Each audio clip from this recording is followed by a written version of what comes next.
Safi, karibu tena mtazamaji, hapa ni Havana Media na kama kawaida kwa majina naitwa Boniface Owino.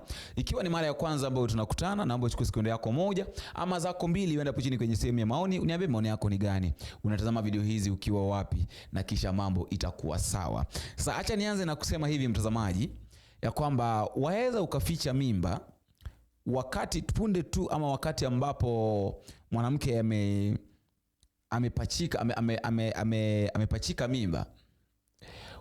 Inaweza ikafichika tu kwa muda ya mwezi mmoja, miezi miwili, miezi mitatu. Lakini baada ya hapo haiwezi kafichika. Ama ukitaka kuficha mimba itabidi uishi kwa nyumba bila kutoka kwa miezi 9 ama kwa miezi 9.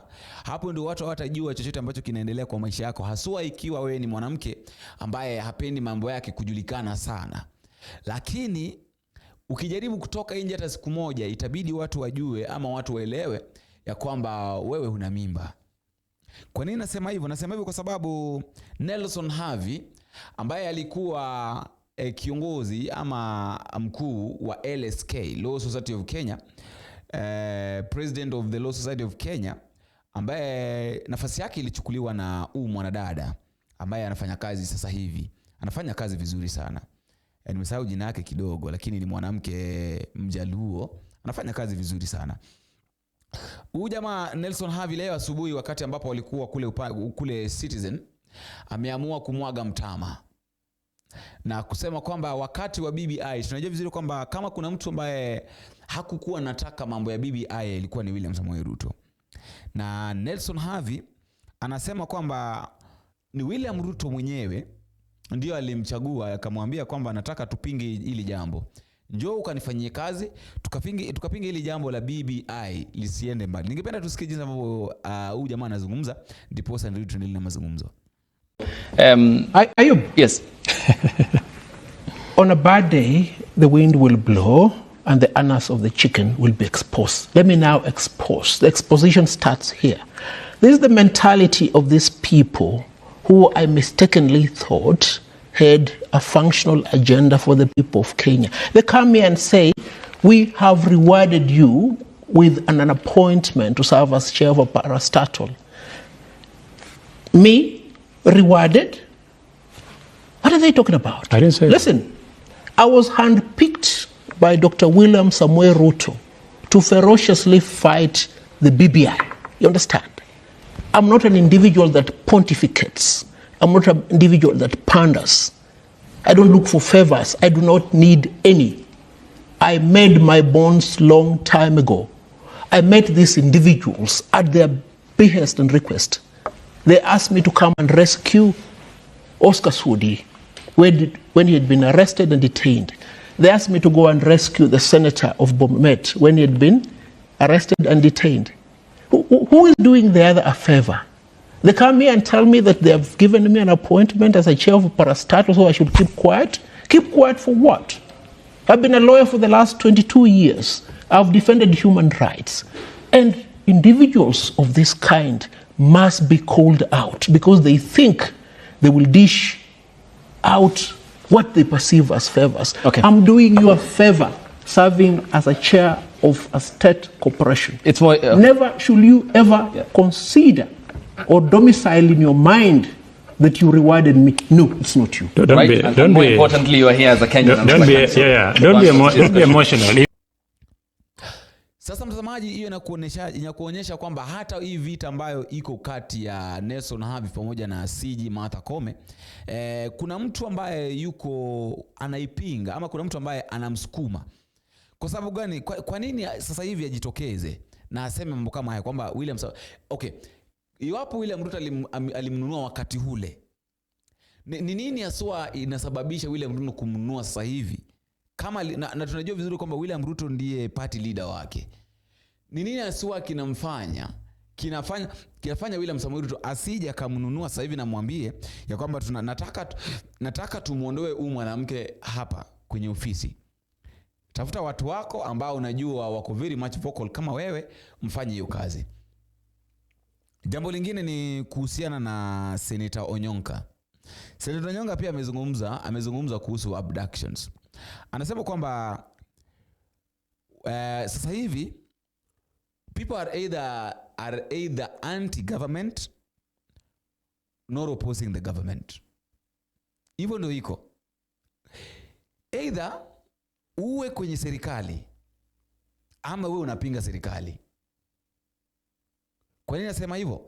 Nasema hivyo kwa sababu hata ukijaribu kuangalia kila mtu alipinga ili swala la abductions. Hadi Raila Odinga mwenyewe alipinga mbele ya William Ruto, hata kabla waende kukutana na William Ruto alipinga. Akasema kwamba vijana waache kupotea. Serikali ifanye jinsi ambavyo inaweza ili watu wasipotee, vijana wasipotee.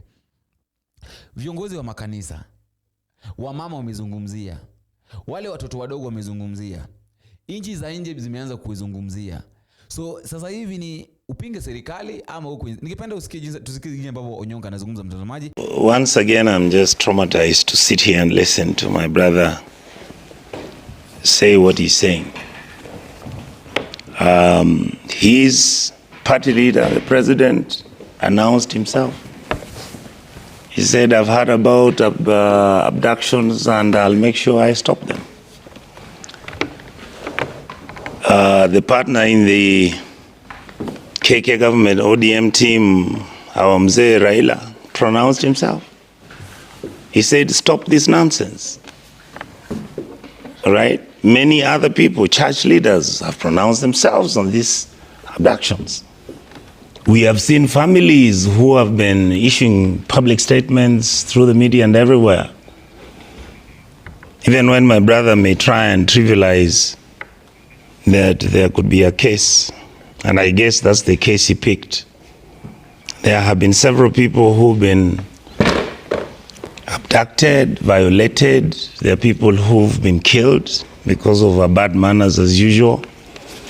And our job as politicians is to try and sanitize what the state does because of whatever interest we may have.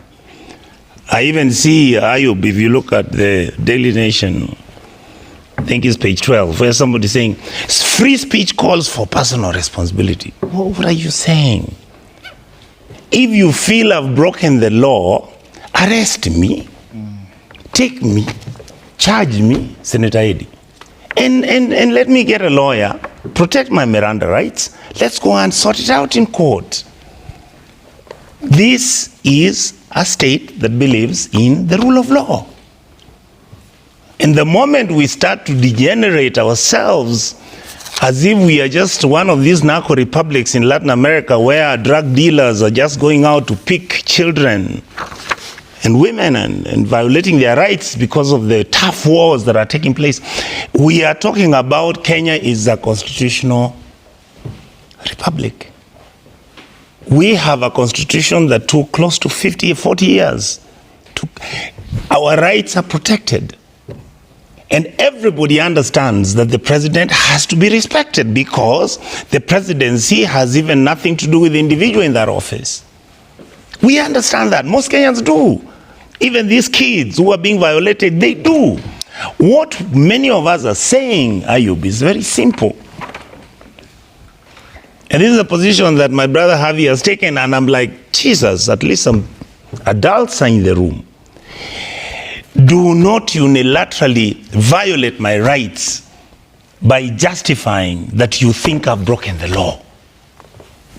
Use the standard which is acceptable to me because I understood the risk I took by criticizing the head of state. Okay. But do not take the power that we have basically given you and start violating the rights of Kenyans and begin to mismanage our country. All we are saying is many of us are not anti-government. Many of us are not against President William Ruto. What we are saying is, boss, just govern. Observe people's rights, manage the economy, make sure that Kenyans are happy, get opportunities for people if you can, open up the space, you know. Sasa ningependa nikupe nafasi kwenye sehemu ya maoni mtazamaji, lakini kabla hapo usisahau kuchukua sekunde yako moja ama zako mbili. Uniambie unatazama ukiwa wapi? Uko Kenya, uko pande gani ya Kenya? Uko sehemu za nje ya nchi, uko pande gani? Uko nchi gani? Na mambo itakuwa sawa. Tukutane kwenye video ambayo inafuata ikiwezekana. Nimekuwa wako Boniface Owino. Kwaheri.